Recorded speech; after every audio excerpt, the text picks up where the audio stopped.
Quando nós olhamos e vimos que Davi, ele escreve esses salmos, esse salmo que Davi compôs, é um salmo que ele viveu em uma adversidade, em uma crise, de que Davi, quando foi escolhido por Deus, todos conhecem a história de Davi. Davi, ele vivia no pasto, cuidando de ovelhas e cuidando do rebanho do seu pai Jessé. Porém, Deus já tinha olhado para aquela criança ou aquele jovem de basicamente 17 anos de idade. Davi tinha essa faixa de idade. E quando Deus o escolheu a ele, Deus o escolheu para ser um rei de uma grande nação. Uma nação chamada Nação de Israel. Uma nação abençoada, uma nação condigna do Senhor. Uma nação que era propriedade peculiar, exclusiva do nosso Deus, o Deus de Israel. E quando Deus olhou a Davi e chamou a ele, e separou a este jovem, nós olhamos que Davi, quando foi chamado para ser rei, Davi teve que lutar para sentar no trono. Davi teve que enfrentar as adversidades, os inimigos contra a sua vida, contra a sua alma, que rangiam os dentes para tentar matar a Davi. Mas Davi era um homem guardado por Deus. Davi era um homem que tinha segurança em Deus. Davi era um homem que confiava em Deus. Davi era um homem a qual muitos o conhecem segundo o coração de Deus. Davi tinha essa honra do Senhor. E a Bíblia nos diz, nos enfada que nos mostra, nos ilustra ao fato de que Davi, ele tinha um coração ligado ao Senhor. Por mais que ele tinha suas falhas, seus erros, os pecados que ele cometeu perante ao Senhor, mas os pecados que Davi cometeu perante a Deus era pequeno para a misericórdia do nosso Deus. Nós somos sujeitos a errar, eu falho, você falha.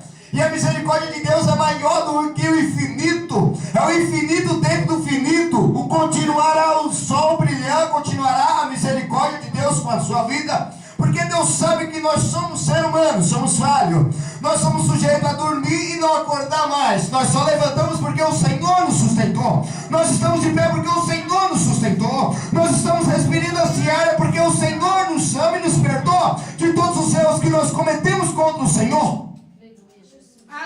Porque Deus ainda acredita em você, que Ele te escolheu, te separou, te redimiu, te lavou, te purificou, para que você possa dar fruto para o reino dEle. Por mais que você seja falho contra o Senhor, mas o Senhor te ama, o Senhor te adora, o Senhor te quer sempre ao seu lado.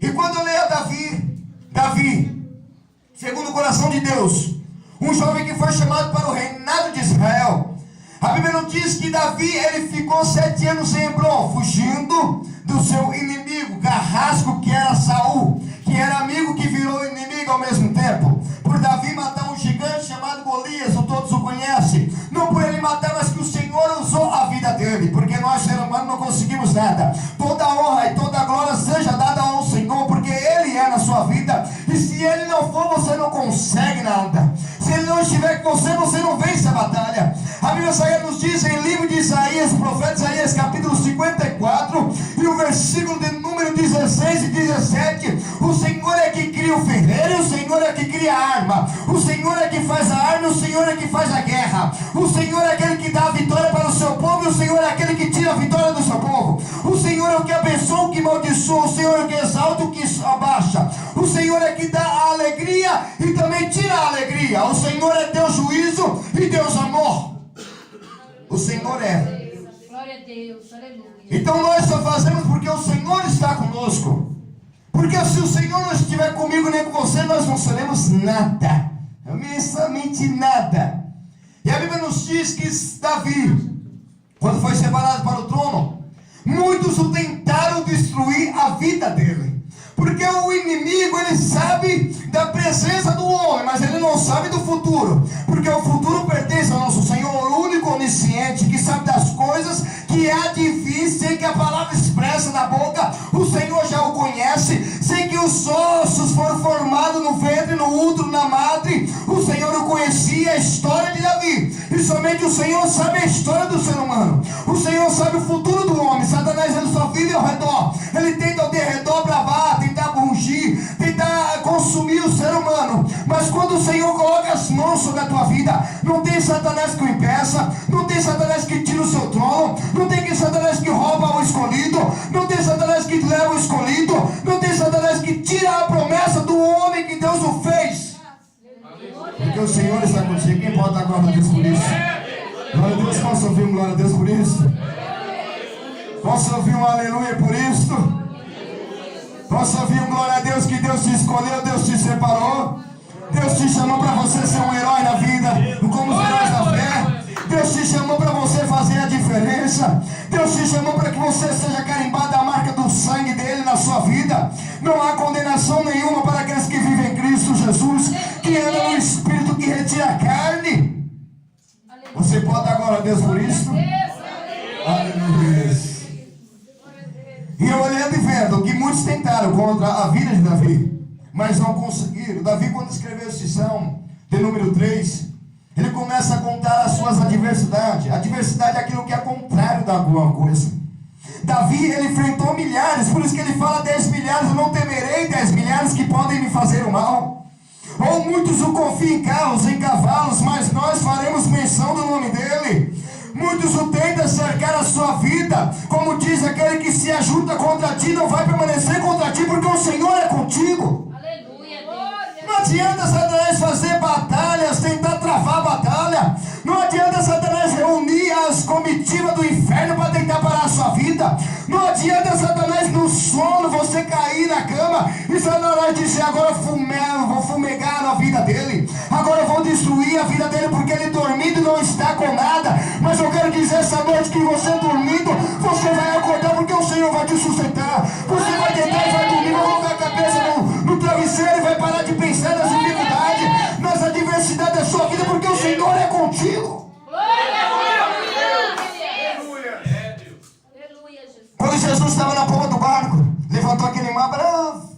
Aí Satanás disse: agora que eu afundo esse barco, é agora que eu vou destruir a Jesus, os discípulos juntos, agora que eu vou naufragar esse barco. Aí o vento levanta, que ele tenta naufragar o barco, tenta as águas cobrir o barco e afundar aquele barco. Aí Jesus estava tirando uma soneca e Satanás tentava destruir aqueles homens, tentava destruir o Filho de Deus, mas Satanás pode se levantar, meu irmão. Satanás pode se levantar por 7 caminhos, Satanás pode se levantar contra a sua vida, Satanás pode vir fechar a sua vida, fechar a sua casa, fechar as ruas da sua esquina da direita, fechar a rua da esquina da esquerda, pode levantar os vizinhanços do inferno, tentar parar a sua vida, mas não vai conseguir, porque essa noite eu venho profetizar na sua vida, e Satanás quando se levantar contra a sua vida, ele vai se levantar para cair, porque você é vencedor. E mais do que vencedor, você levanta a medalha, põe o peito e levanta o troféu, dizendo que o Senhor te escolheu. Satanás não vai impedir a sua vida não, meu irmão. Satanás, quando pensar que você, quando estiver lá na sua cama, deitar e dormir, e Satanás dizer: agora que eu vou sepultar a vida dele, agora que eu vou destruir com os seus sonhos, hein? Até quando você deita, você começa a sonhar com o Senhor. Olha, sonha com o paraíso, sonha com os anjos, sonha com o trono do altar do Deus ao vivo, Deus sublime. Você começa a sonhar e te ouvir, e começa a deitar, a sonhar a paisagens, as belezas, o panorâmica de toda a sua vida. Você começa a raciocinar e dizer: o Senhor é bom. Mesmo no sonho você diz: o Senhor é maravilhoso, o Senhor é fiel, vou levantar amanhã, vou glorificar a Deus. Ou quem sabe num congresso maravilhoso, você acaba de ir com aquele congresso quase meia-noite, vai para casa e deita e começa a sonhar naquele congresso, e Satanás tentando aí parar, fechar a sua narina, tentar arrancar a sua vida, o seu ar, o seu fôlego, para que venha destruir a sua vida. Mas o Senhor coloca as mãos de quem? Esse aqui eu estou sustentando mesmo no sono. No sono eu sustento ele, porque o Deus de Israel não dorme, o guarda de Israel não vacilará, o guarda de Israel não pesquenejará, o guarda de Israel não dorme, o seu Deus não dorme, o seu Deus permanece 24/48, olhando pela sua vida, zelando pela sua vida. Confiança. Quando nós temos confiança em Deus, irmão, nós deitamos em paz. Tem pessoas que não conseguem deitar.